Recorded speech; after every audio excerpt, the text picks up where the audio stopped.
a todos, bem-vindos a mais um podcast, um Osteotalks. E desta vez vamos falar sobre orientação e abordagem na dor ciática. Vamos estar aqui juntos com o Rafael Zambelli Pinto. É um fisioterapeuta, investigador, researcher e professor associado com foco na dor musculoesquelética, especialmente na dor lombar e as ciáticas ou as lomborradicopatias. A formação académica passa por um doutorado, um doutoramento em saúde pública, PhD em saúde pública, University of Sydney, Austrália, 2013, mestrado em ciências da reabilitação, na Universidade Federal de Minas Gerais, Brasil, e é fisioterapeuta, então, como eu disse. Atualmente tem posições de Associate Professor em Fisioterapia na University of Technology, Sydney, tem bastantes publicações esta faculdade e o próprio Rafael tem aqui o seu nome em muitas publicações, que creio que mais de 150 artigos publicados, revista com fator de impacto alto. É um expert altamente respeitado nesta área da dor musculoesquelética, com uma ponte forte entre international research, Austrália, Reino Unido, Brasil e experiência clínica como fisioterapeuta. E, portanto, é aqui um grande prazer, uma grande honra em receber aqui o professor Rafael. Teve uma apresentação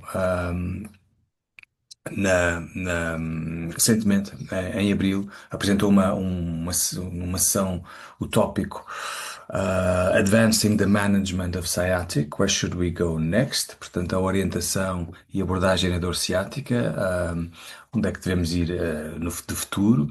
Apresentou em 2026, em abril, como eu disse, no Reino Unido, no mesmo palco estava, por exemplo, a doutora Anina Schmidt, que é uma referência nesta área da neuropatia compressiva, da neurobiologia, etc.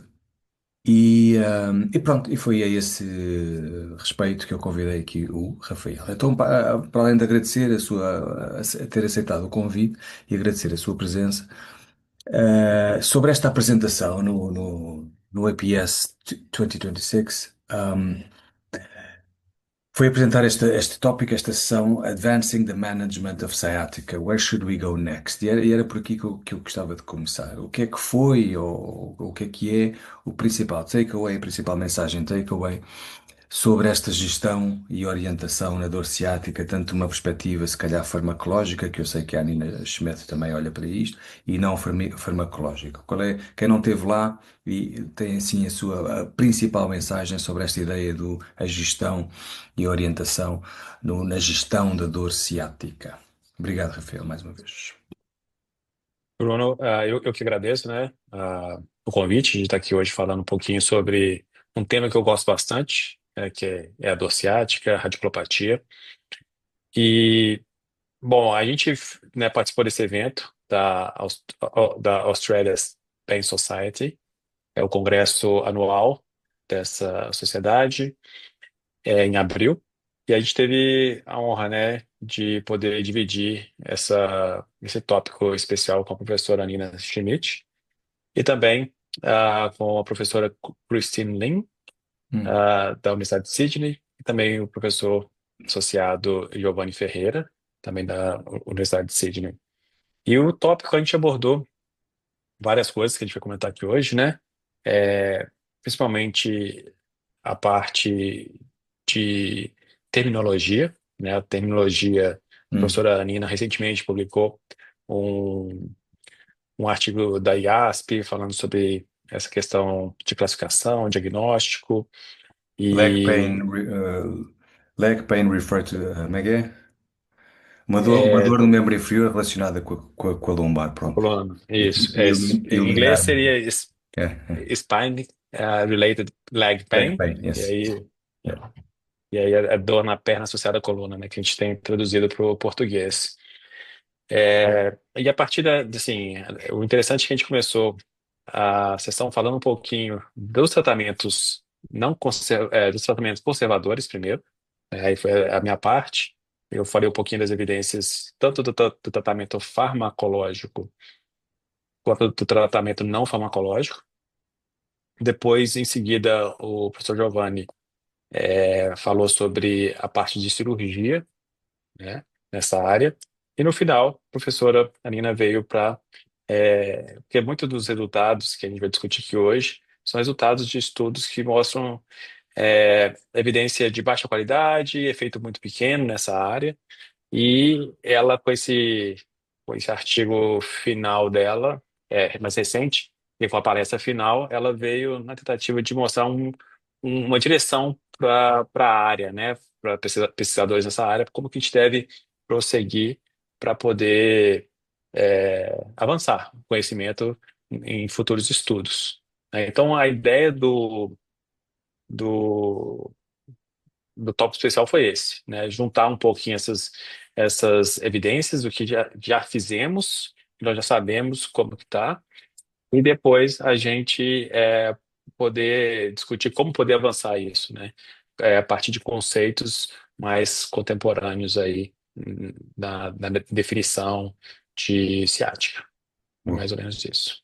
E muito interessante. No fundo, como é que está o estado da arte, o que é que sabemos até agora e Mas, qual é o futuro e em relação pode-nos dizer o que é que nos pode dizer sobre essas três intervenções, assim, uma espécie de sumário, resumo, para quem... tá. Eu acho que seria interessante começar pela parte de definição da terminologia, né? Igual a gente estava falando, né? Dessa nova. é, na verdade, não diria que seria nova definição, porque, na verdade, essa definição ela foi melhor organizada, vamos dizer assim, né? Muitos estudos tentavam, né, definir uma população específica, mas ela veio com a ideia de esclarecer mesmo o que seria terminologia e como que a gente deve usar essa terminologia daqui para frente. Porque os estudos, só em termos de sinônimos para ciática, a gente tem ciática, né? A gente tem dor radicular, radiculopatia. Então, o que seria isso, né? Quando a gente fala isso, todo mundo tem diferentes ideias, né, e definições na cabeça do que seria isso.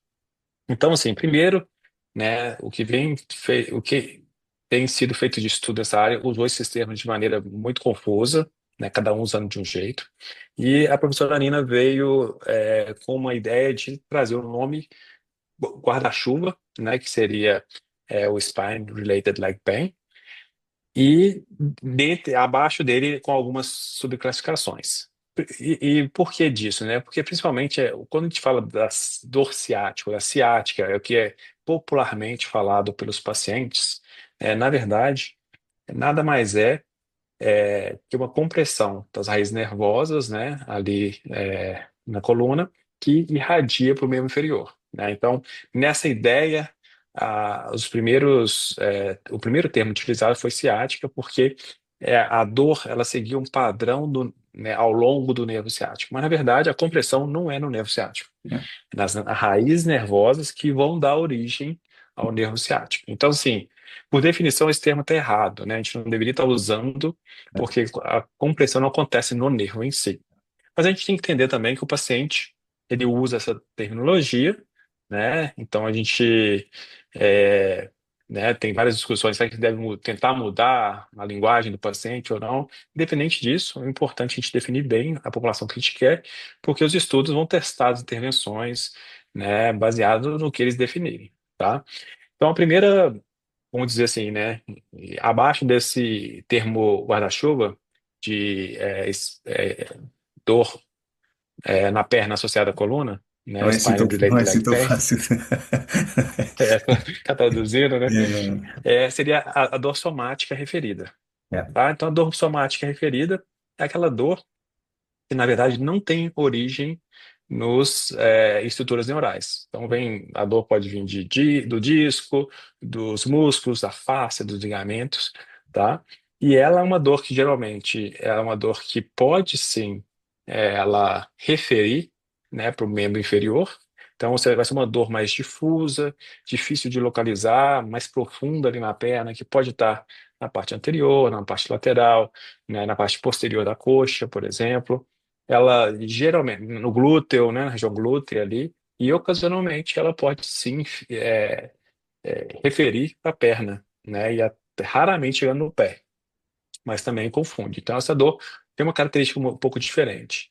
Um segundo grupo seria os pacientes com dor radicular, né, que aí sim são os pacientes que têm uma dor que vem de uma estimulação nociva no nervo, realmente, tá? Então essa dor vai irradiar ao longo da perna, seguindo, né, o trajeto ali dos nervos, e diferentemente da outra dor, da dor referida, ela é uma dor que segue os dermátomos mais definidos, né? Então, quando você pergunta para o paciente, né, como que é a dor dele, ele acaba, né, mostrando, apontando, ó, minha dor vem aqui, ela desce por desse lado da perna e vai aqui pro lado da coxa, passa pelo joelho e vai lá no pé. Então, ele consegue identificá-la um pouco melhor. A dor é uma dor geralmente que o paciente descreve que é uma dor em choque, queimação, uma facada, né? Aquela dor mais empontada, e segue um dermatom de forma bem definida. E aí nós temos o terceiro grupo, que é a radiculopatia, tá? Na radiculopatia já tem o comprometimento neurológico. Então tem paciente que às vezes ele não teve dor radicular, mas teve, né, déficit nervosos ali, né, com perda de sensibilidade, fraqueza, né, o pé caído, né, mas o mais comum talvez seja a pessoa que tem radiculopatia dolorosa, né, então ela tem a dor radicular combinado com a radiculopatia. Então a paciente vai ter perda de sensibilidade mesmo, fraqueza, nos miótomos ali, e também, né, perda de reflexo, tá? Então, assim, em termos de população, quando a gente olha um pouco para a literatura, a gente vê que tanto os estudos quanto as revisões não definem muito bem isso. E quando a gente vê revisões sistemáticas definindo um pouco melhor essa população, a gente começa a ver um pouco de mais clareza, assim, com relação à eficácia das intervenções, tá? Mas, assim, infelizmente, a gente trabalha com evidências mais de baixa qualidade no momento, Foi uma das né? dificuldades E que eu tive. muito. Desculpa, foi umas Uhum. dificuldades que eu tive com desculpa, foi umas dificuldades que eu tive com a minha systematic review que estou a fazer, onde tentei comparar as neurodinâmicas com o tratamento conservador, uma intervenção multimodal, e é muito difícil de encontrar common Mesma threads e população. linguagens similares e às vezes mesmo para a mesma coisa, como você dizia bem, para a mesma coisa, nomes diferentes, o que depois vai implicar de facto com esta heterogeneidade que nós encontramos. Né? Então, é muito interessante. Exato. E nos exercícios neurodinâmicos, por exemplo, tem também, assim, não só a população que é definida de forma diferente, mas também a própria intervenção, né? Que às vezes ela é chamada e conhecida de outra forma. Então, realmente é bem confuso. Bom, a gente tem esses três grupos, então, os pacientes com dor somática referida, os pacientes com dor radicular e os pacientes com radiculopatia. E além disso, a gente tem os pacientes que vão apresentar a dor neuropática, tá? A dor neuropática, ela vem como um mecanismo de dor, né? Então a gente tem pensado nos mecanismos de dor, né? Nociplástica, é, e Associativa. neuropática, nociceptiva e neuropática, por exemplo, a gente vai pensar agora que geralmente o paciente vai ter que ter todas aquelas características de dor neuropática. E no artigo dela, ela traz um pouco essa, porque também a gente não tem uma definição muito clara ainda. Então, assim, hoje que a IASP usa, o algoritmo que ela usa é de é, dor neuropática improvável, possível, provável e definitivo. Então, assim, paciente com radiculopatia ele tem que ter tudo, né, todos os testes, todos os déficits e toda a qualidade, né, de dor de queimação para ser definido como paciente com radiculopatia e dor neuropática. Então, isso também, se você pensar nos estudos, né, também não é muito claro se os pacientes têm dor neuropática, se eles não têm, por exemplo, né? E talvez os estudos que usam medicamentos, talvez eles tentam achar essa população aí para poder ver se as drogas são eficazes, né, e tudo, mas também, né, quando você começa a comparar, juntar nas visões temáticas, fica um pouco heterogêneo nesse sentido também, tá? Então, a primeira informação aí dessas terminologias é que a gente talvez deveria, é, talvez mais como clínico, evitar de usar esse termo ciático o tempo todo, né, e tentar definir melhor essa população. Se ela tem dor referida, se tem dor radicular, se tem radiculopatia, com ou sem presença de dor neuropática, tá? Em termos de terminologia, seria isso. A gente poderia passar um pouquinho até pela questão. Aí é uma questão que a professora Nina comentou um pouco, a gente não aprofundou tanto, que é a parte de avaliação, né? A gente tem avaliado muito de forma tradicional, por exemplo, o teste de sensibilidade, utilizando os dermátomos, né? Então a gente tem aquele quadro lá, clássico, com todos os dermátomos coloridos, e a gente vai fazendo o teste, né, mais neurológico mesmo, para ver se o paciente tem uma perda de sensibilidade. O que ela abordou sobre isso, que eu achei bastante interessante trazer também aqui hoje, é que ela sugere, na verdade, que a gente talvez utilize uma outra abordagem na hora de avaliar a sensibilidade do paciente. Por quê? Porque muitos dos pacientes que às vezes têm radiculopatia, quando você faz os testes de sensibilidade, por exemplo, e até mesmo o teste de reflexo, né, do tendão patelar ali, eles estão normais, né? E aí o paciente tem toda a característica da dor, né? Mas só que na hora de fazer o teste, então o que ela mostrou, e aí os estudos que ela tem com experimentação animal, é que muitos desses o que acontece é que tanto testes de toque leve, né, que seria para avaliar a sensibilidade, quanto o teste de reflexo, eles acontecem na fibra de maior calibre Mas a dentro do beta, nervo, né? a beta, É. E aí, é a beta e a gama, isso. E aí, muitas vezes, o que a gente não costuma fazer é a avaliação das fibras menores. E aí a gente avaliaria, na verdade, a sensibilidade térmica, né? E também a sensibilidade dolorosa. yeah. Então, né, talvez a gente deveria passar também a começar a avaliar para definir um pouco melhor nossa população nesse sentido. Uhum. E aí o que mudaria, né, que ela propõe, a gente faz um teste circunferencial, em vez de ir lá, naqueles Yeah. pontinhos, a gente fazer Yeah. em torno do membro e depois, né, tentar delimitar melhor essa área. Ela usa inclusive a É, moedinha de 1 euro para fazer quente e frio e depois uma neurotipo. As duas coisas têm uma sensibilidade e especificidade alta, as duas juntas.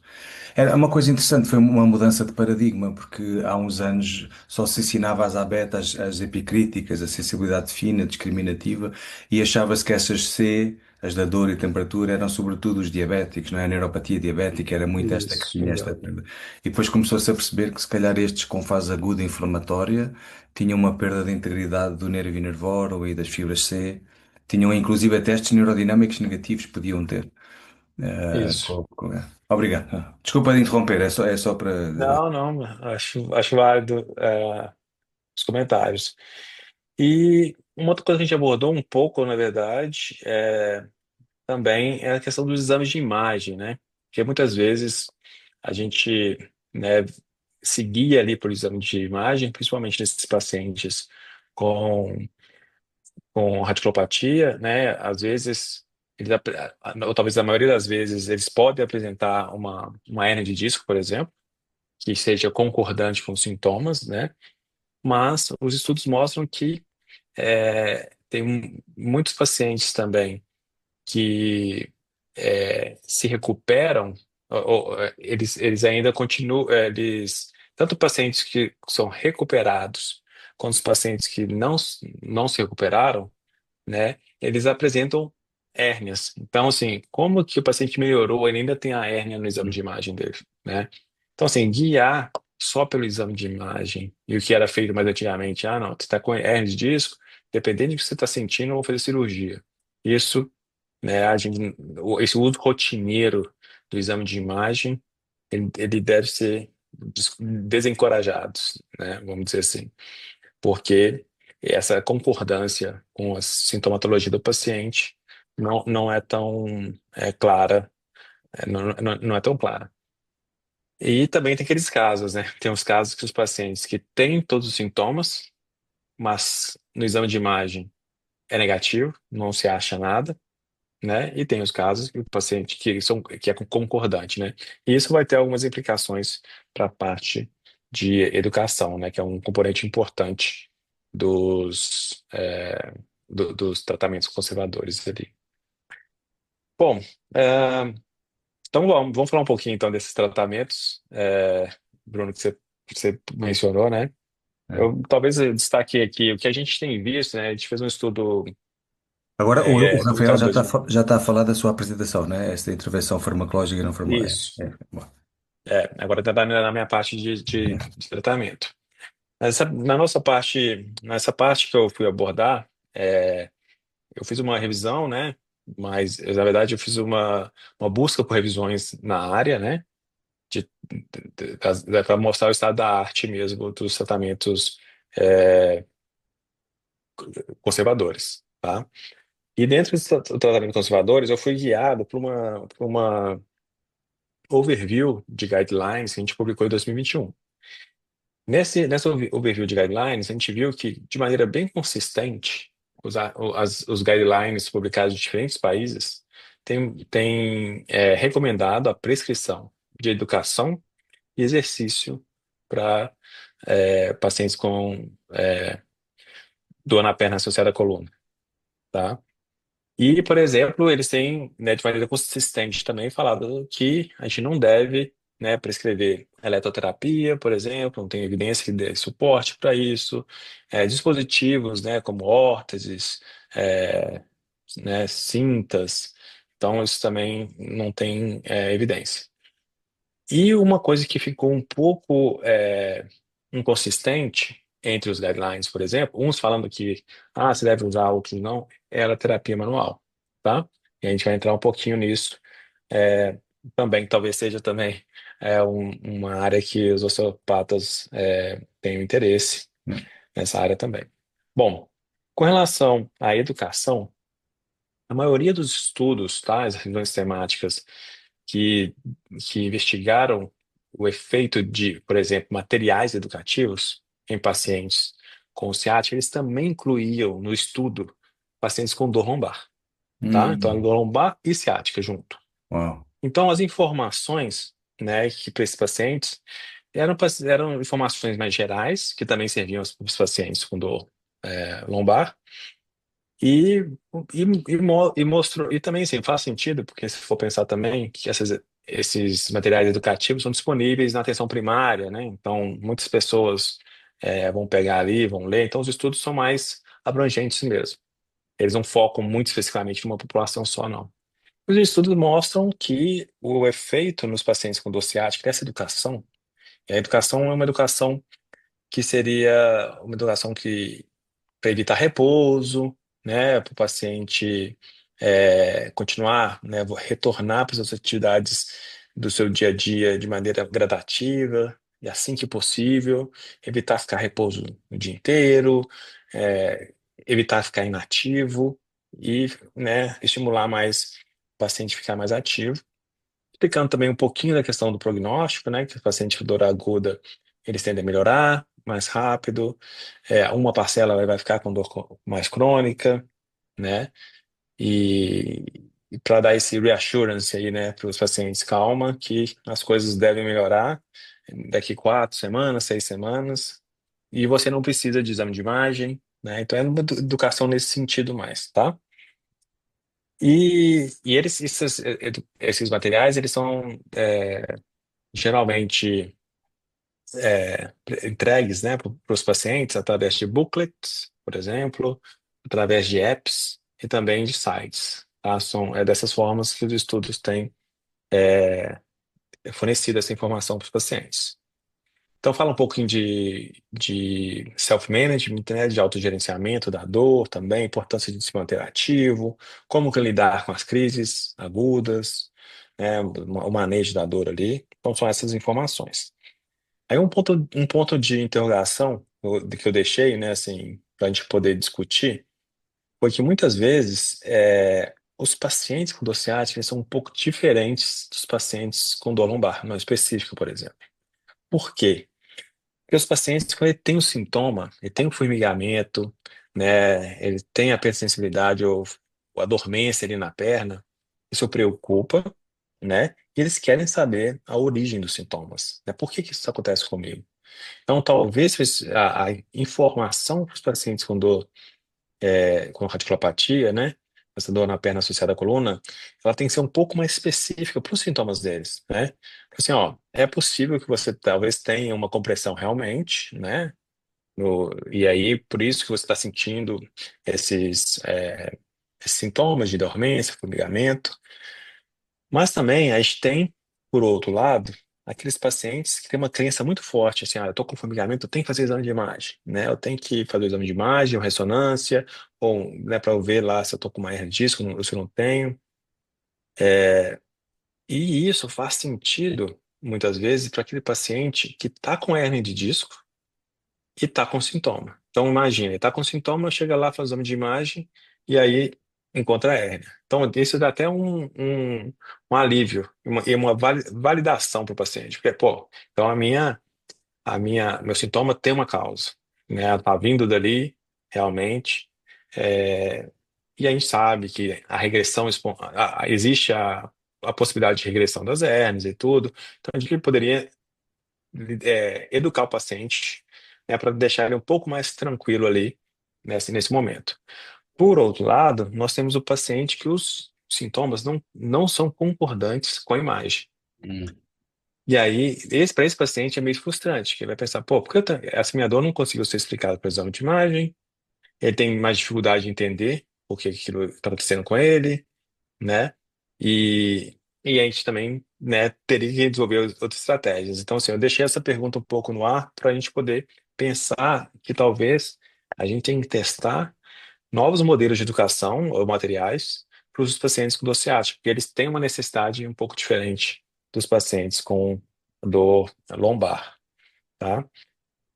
É, mas, bom, educação é bom, né? Se eu for pensar no efeito da educação, o efeito da educação ele é pequeno, tá? Muitas revisões temáticas elas fazem uma análise que eles na meta-análise, né, dessas avaliações, dessas revisões, eles calculam é, o Standardized Mean Difference, né, que é um número que varia, né, mas quanto maior que zero, melhor, tá?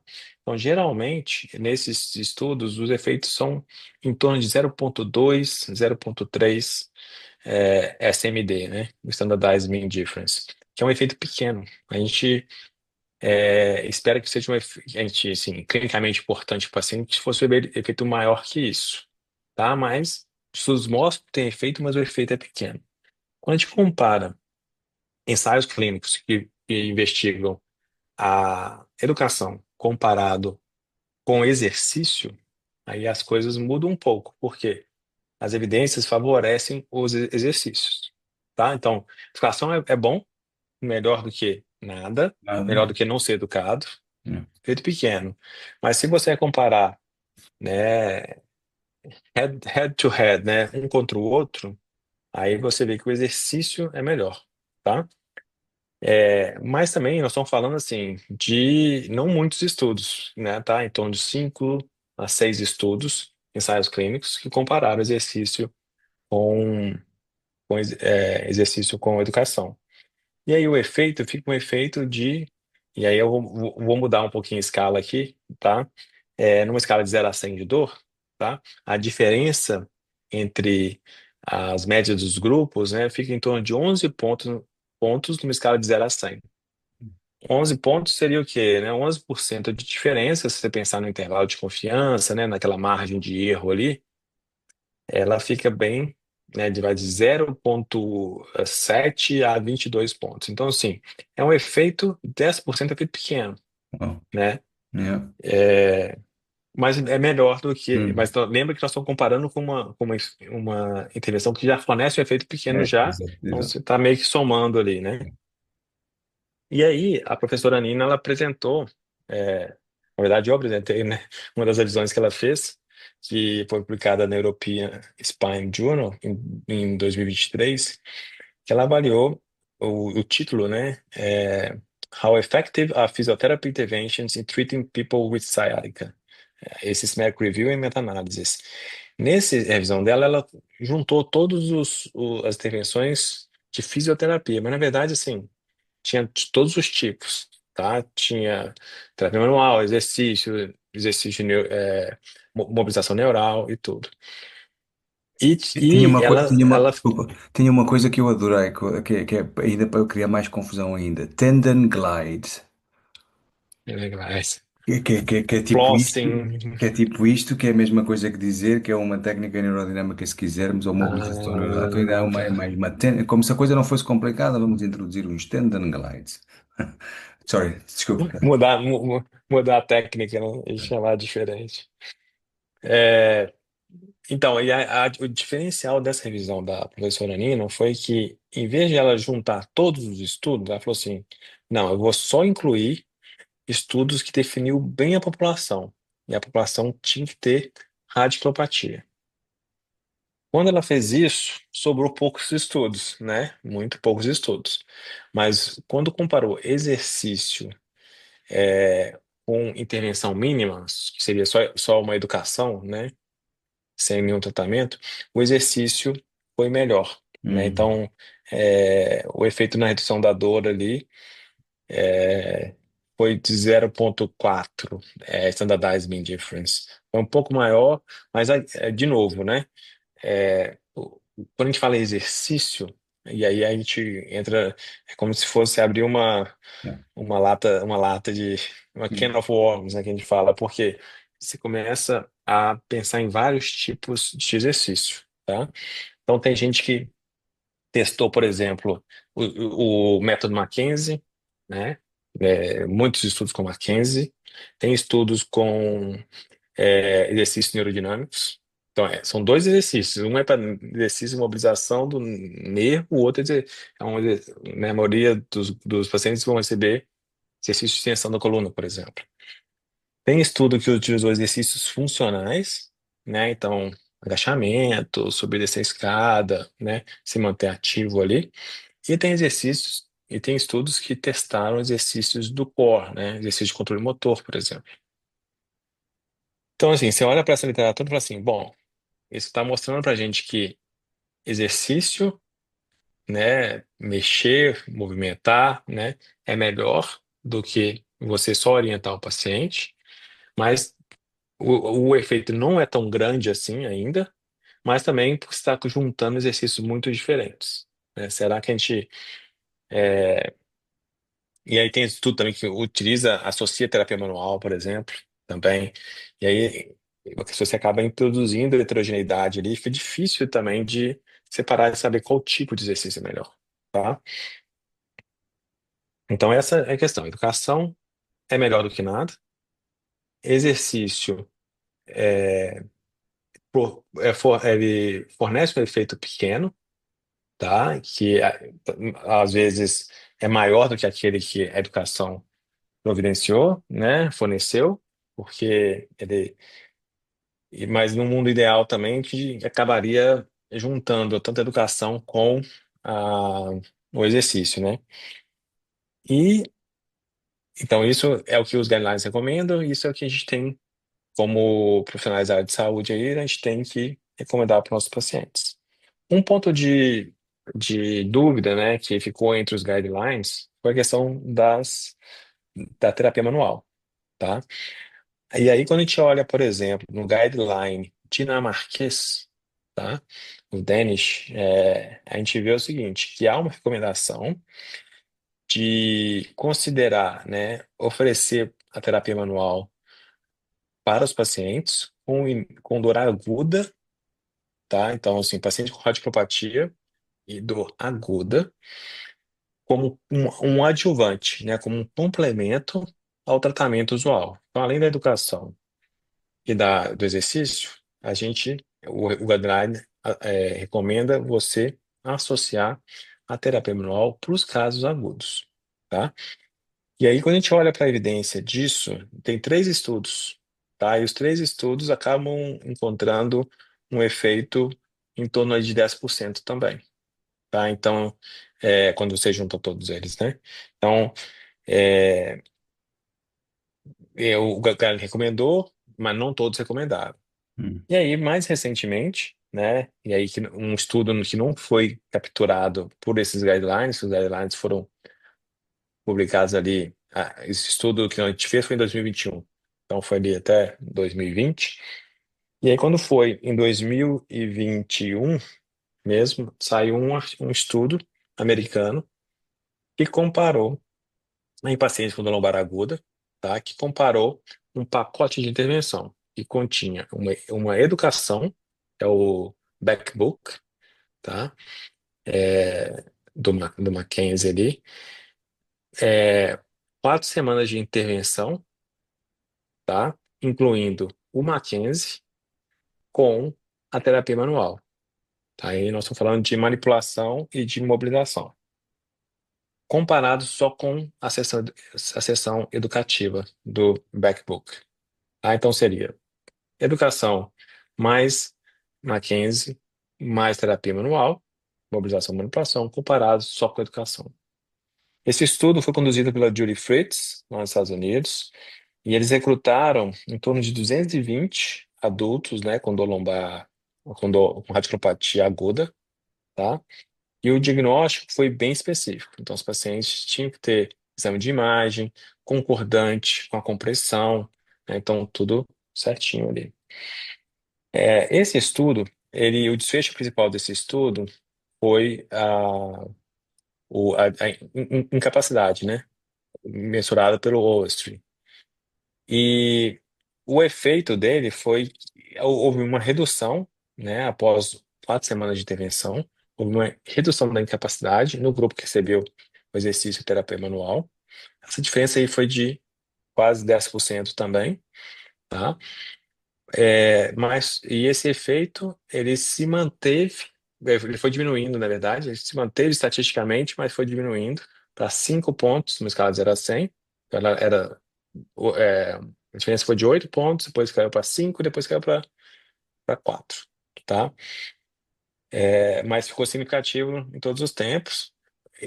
Esse efeito foi também encontrado para quando a dor foi avaliada apenas a dor nas costas, mas quando foi avaliada a dor nas pernas, não houve diferença. Então, o paciente melhorou a incapacidade com terapia manual, né? Ele ficou menos incapacitado e ele ficou com menos dor nas costas, mas a perna ainda não teve tanta diferença assim, tá? Então, assim, esses eram os tratamentos conservadores que eu abordei lá na palestra. É, então, só para reforçar aí, né, que educação e exercício são recomendados pelas diretrizes, né, deve ser recomendado pelos nossos pacientes. Conteúdo da educação, né, talvez a gente deve esperar aí que futuros estudos investiguem um pouco melhor, um pouco essa educação mais específica para o paciente com radiculopatia, que tem os sintomas diferentes dos pacientes com dor lombar, no específico.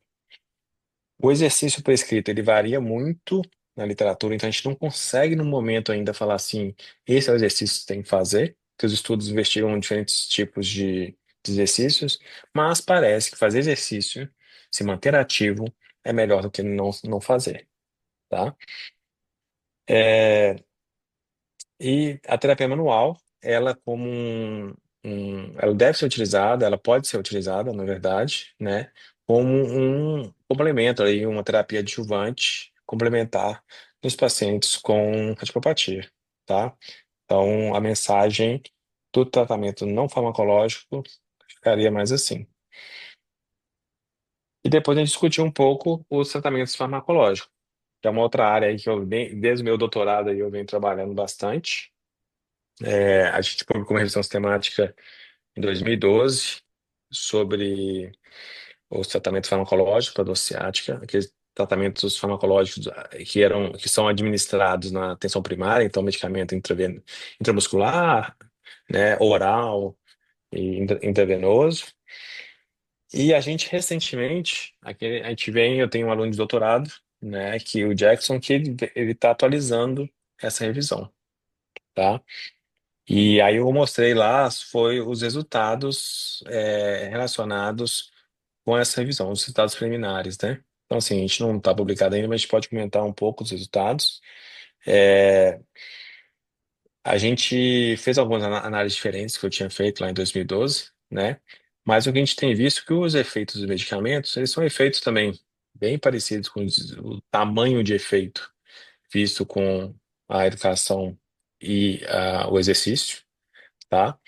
Para os pacientes com dor aguda, então, com dor ali, menor que 3 meses de dor, né, de duração, eles apresentam tanto os anti-inflamatórios, são os medicamentos que parecem ter um efeito, mas pequeno, imediatamente após o paciente começar a tomar o medicamento, tá?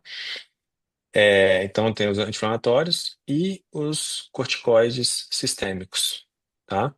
O efeito do corticoide sistêmico é um efeito que vai aparecer ali mais de 2 semanas até 3 meses. O efeito do anti-inflamatório é a curtíssimo prazo, 48 horas depois que começa a tomar o medicamento, você vai ter essa redução pequena de 10% da dor, comparado com o placebo. E o corticoide sistêmico também tem uma redução em torno de 8 pontos, numa escala de 0 a 100, 8% ali, mas aí o efeito já é de 2 semanas até 3 semanas, tá? Um efeito um pouquinho. Aí seria o curto prazo. Um outro seria imediato, o outro seria curto prazo. Isso para o paciente agudo, tá? Os outros medicamentos testados até hoje, nada surtiu efeito. E sobre os pacientes com dor crônica, né, que os pacientes sentem dor há mais de 3 meses, por exemplo, a gente encontrou poucos estudos, tá? Então, assim, o- alguns estudos eles apresentaram ali algum efeito, mas são baseados em apenas um único estudo pequeno, com 20 pessoas em cada grupo, que é o caso dos antidepressivos, tá? E um outro, um, um outro medicamento que foi investigado até recentemente pelo grupo da professora Chris Lin, né, que estava lá com a gente na mesa, são os gabapentinoides, né? A pregabalina, esses tipos de medicamento também, eles apresentaram um efeito, não tiveram efeito, né, para pacientes com dor crônica. Então, a gente meio que, nesse contexto, seria, ó, o que talvez funciona seria o anti-inflamatório e o corticoide para paciente agudo, e o antidepressivo a gente tem que estudar um pouco mais para paciente crônico.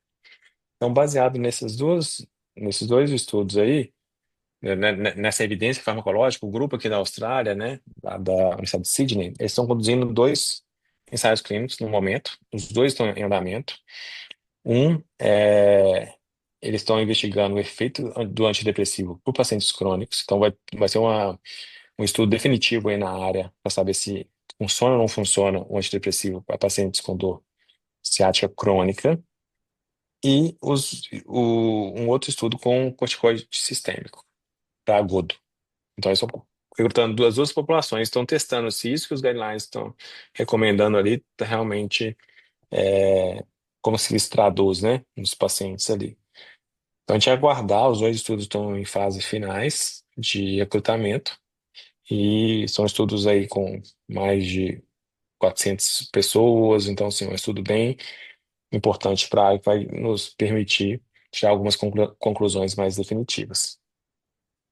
E por fim, eu fechei falando um pouco da nossa revisão sistemática, da revisão que a gente da Cochrane, que a gente publicou em 2020, se não me engano, que é o efeito dos corticosteroides, das injeções epidurais de corticoides. Então, isso já é uma intervenção um pouco mais invasiva, né, comparado com os outros. E a gente consolidou ali, né, que na verdade eu já tinha feito uma revisão publicada em 2013, e aí a gente atualizou ela virou uma revisão da Cochrane, e aí a gente viu que os estudos, que as injeções de corticoide epidural, comparado com placebo, por exemplo, ela provavelmente reduz a dor nas pernas, mas o efeito, de novo, é um efeito ali na casa dos, é, até um pouco menor agora, 5 pontos numa escala de 0 a 100. né, comparado com o placebo. Então, é um efeito bem pequeno e também reduz também capacidade e o efeito é também bem pequeno. Eu falo bem pequeno, mas assim, né? Muitas vezes eu apresentei esses resultados em alguns congressos e fui questionado um pouco, né? E aí, né? Será que a gente, se fosse, se fosse você que tivesse com dor, né? Você ia fazer, você ia fazer a injeção? Bom, a injeção epidural de corticoide, ela realmente não é uma injeção que dá muito efeito adverso, tá? Comparado com outros tipos de cirurgia, por exemplo, né? É claro que tem mais risco do que qualquer outro tratamento conservador. Então, assim, é uma questão que você tem que conversar mesmo com o paciente e mostrar para ele que o efeito que ela pode dar pode ser um efeito pequeno, que talvez seja um efeito até menor do que as outras intervenções que a gente falou, né? Que exercício, por exemplo, era 10%, esse é 5%, né? Então, tem paciente que não está bem fazendo exercício, por exemplo, né? Então, ter essas opções na mesa para o paciente, acho que pode ser interessante. E eu não abordei aqui hoje, aí foi a palestra do meu colega, o Giovanni Ferreira, que ele falou um pouco das cirurgias, né? E aí a gente sabe também que em cirurgia tem alguns estudos bem feitos na área de cirurgia e que demonstraram efeitos também para os pacientes mais crônicos, tá? Então, aqueles pacientes que não, possivelmente são os pacientes que não vão se beneficiar do tratamento conservador, tentaram o conservador primeiro e não se beneficiaram, continuaram com uma dor mais severa, é, e aí são os pacientes que acabam sendo elegíveis para cirurgia, tá? E aí foi essa outra parte abordada. E um estudo que eu não abordei, porque não, assim, até o momento, que não deu muito tempo, a gente abordou na discussão lá um pouco, foi um estudo holandês que investigou a combinação do farmacológico com o não farmacológico. Então foi o quê? Eles fizeram uma avaliação do Mackenzie nos pacientes e eles faziam como intervenção a injeção epidural de corticoide, mais associado com o Mackenzie após a injeção, né? E aí foi um estudo foi feito na Holanda e esse estudo ele mostrou um benefício associado a essa combinação ali, principalmente para evitar para atrasar a cirurgia, vamos dizer assim, né? Dar esse delay da cirurgia. Então, parece que ele funciona, mas esse estudo teve um problema importante que ele não atingiu o sample size dele. Então, ele teve problema de recrutamento, ele acabou sendo terminado sem completar. Teve resistência, é, de acordo com os autores, a resistência no recrutamento pelos médicos, e acabaram que eles não conseguiram um estudo que era para ter 180 pessoas, acabou fechando com 80. E aí a gente perde um pouco dessa força aí na evidência. Mas, Bruno, no mais é isso, assim, em termos de evidência, né? Não farmacológico, Yeah. indicação, exercício, terapia manual como um complemento, e tratamento farmacológico, a gente ficaria mais pensando em anti-inflamatório e corticoide sistêmico para pacientes agudos, e no momento, né, até sair esses novos estudos aí, o antidepressivo talvez pode ser tentado, tá? Não tem muito estudo com opioide, mesmo os estudos com opioides que a gente teve um ou outro só que a gente identificou, não teve efeito satisfatório, então a gente está bem limitado também em termos de medicamento. Boa. Muito obrigado, Rafael. Foi um ótimo resumo dessa conferência, que deve ter sido ótima. E muito obrigado por nos dar estas estado de arte das coisas. Muito fixe, muito interessante. Eu estava a ouvir e estou muito agradecido por ter feito estes resumos. Fica sempre a ideia, eu já tinha essa ideia com a Scope Review, com a Systematic Review, mas fica sempre a ideia que há tanta coisa ainda para fazer, né? Há tantas. há tantas pontas para alinhar e tanta coisa ainda para.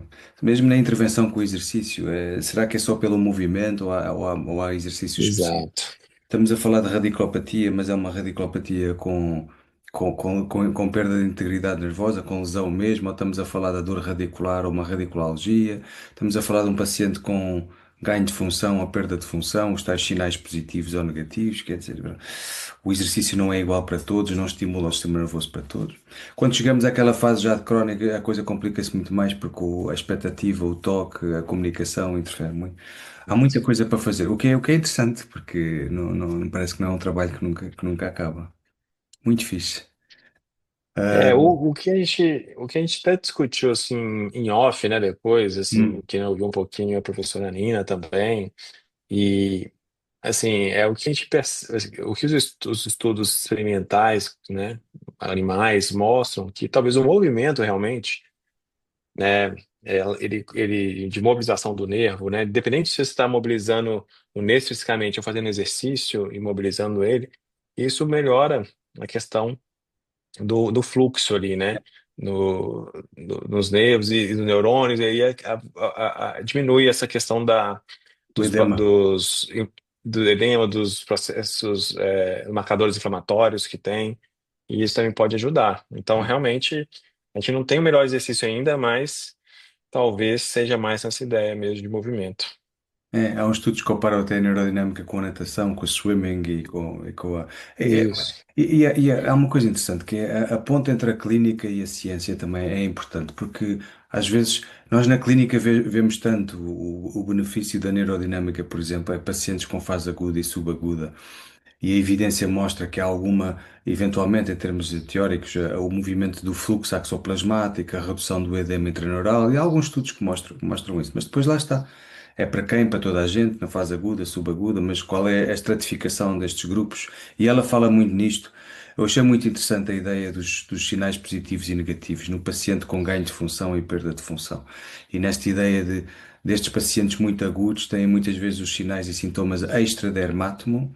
Ela fala muito disto, esta é a dor nociceptiva que também pode vir do tecido conectivo nervoso, isto é importante. isso. E estes são aqueles que têm tanta hiperexcitabilidade e tanta inflamação que podem beneficiar desta fase do movimento lá dentro. E depois, pronto. É isso, há muita coisa para fazer, é interessante. E eu agora comecei a me interessar mais por esta cronicidade, porque a maior parte dos follow-ups é 2 meses, ou 4 semanas, 8 semanas, já. E depois parece que a partir dali dos 3 meses fica ali uma grey, uma espécie de área cinzenta, onde acho que a terapia manual pode ter um efeito também bastante, bastante Exato. interessante. Bastante interessante. Muito Concordo. obrigado. Como é que é a vida em Sydney? Agora é um bocadinho Bom, fora. é uma vida boa, né? Eu tive aqui ah, há 10 anos, né? Ok, Fazendo meu doutorado aqui na Universidade de Sydney. Depois voltei para o Brasil, fiquei 10 anos no Brasil. Voltei para fazer um pós-doc e acabei ficando. ok. Então, assim, eu gosto bastante, família gosta também, bastante. Tenho uns Então, pacientes aqui da Austrália que às vezes dizem por brincadeira: você, tudo na Austrália quer-te matar. Tudo o que mexe na Austrália, ou é a aranha, There's a stingray, todos there's os a insetos perigosos estão aqui, jelly, né? é tudo dangerous. Um, e trabalha com o Quesava diretamente? Eu sou, aqui eu sou professor, né, da universidade, trabalho. Com o Quesava é, Sampath? Com o Quesava Desculpa, Sampath? Se trabalhas com o Quesava Sampath? Sampath. o que que é? É um researcher, um physiotherapist, que chama-se Kezava Sampath. Eu acho que ele, Pensava, não. eu acho que ele trabalha É, se calhar estou a confundir, se calhar é noutra, se calhar é New Zealand ou whatever. Eu depois mando quem é. Sabes quem é, de certeza? me manda. Sabes quem é, de certeza? É, Sabes o que é que ia pedir? Gostava de pôr na descrição do podcast estas referências que temos falado. Eu algumas tenho. Mas esta das suas publicações gostava de ter. E assim era uma forma também de apresentar o seu trabalho, está bem? Depois, uhum, depois com pelo certeza. LinkedIn falamos. Pronto, já fizemos uma Tá. hora. Agradeço muito. Não quero ocupar mais tempo. Foi um grande prazer ouvi-lo. E então eu vou publicar nas redes sociais e no YouTube, depois partilho consigo e ponho também as referências bibliográficas dos seus trabalhos, está bem? Tá, joia. Então, obrigado, viu, Bruno, pelo Então vá. convite. Muito E obrigado, aguardo o eu. contato aí. Obrigado. Um abraço. Um abraço. Obrigado a Tchau. todos. Mais um podcast. Tchau, tchau. Tchau, tchau.